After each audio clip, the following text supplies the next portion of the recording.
Mis oli sinu aasta tähtsündmus aastal 2003? Kas sa mäletad?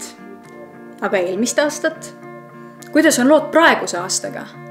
Kui tihti sa üldse mineviku ja tuleviku teemadel mõtiskled ja üht-teist kirja paned? Mina olen Kerli Nõu, eluloolise töövihiku Minu parimad aastad autor ja kirjastaja.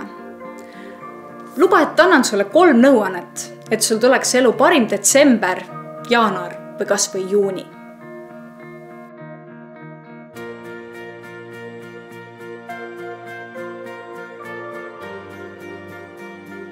Pole paremat aega kui pimedad õhtud, millal elu üle järele mõelda ja endalt tähenduslikke küsimusi küsida.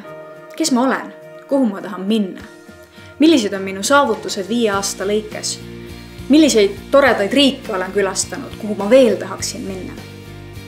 Elulooline töövihik Minu parimad aastad aitab ka nendel, kelle tugevaim külg ei ole kirjutamine korra aastas, sünnipäeval või aastavahetusel selja taha jäänud 365 päeva lühidalt ja löövalt kokku võtta.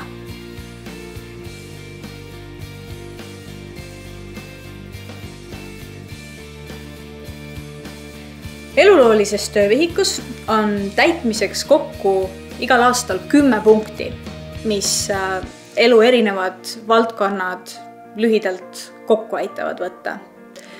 Näiteid: kultuur, reisimine, ostud, suhted, pere, kodu, kvaliteetaeg, suurim eneseületus töö juures, kodus, puhkehetkel, kus iganes.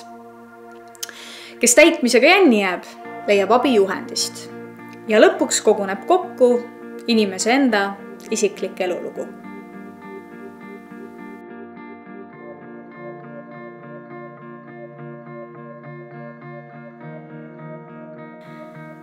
Miks on mõtete kirjapanemine kasulik ja vajalik? Esiteks on see tore traditsioon, mida üksinda või koos perega harrastada. Teiseks on tegemist sinu isikliku elulooga, mis 25 aasta lõikes kaante vahele saab. Miks seda kõike vaja on? Olen ise viimased 7 aastat enda elu kohta märkmeid teinud, aastavahetusel neid lugenud, elule tagasi vaadanud ja erinevaid arenguid võrreldes, meenutades ja oma elule tagasi mõeldes on see suur ja tähenduslik lisaväärtus. Loodan, et sinu ellu toob see traditsioon samasugust lisaväärtust nagu minu ellu. Lennukat sulge!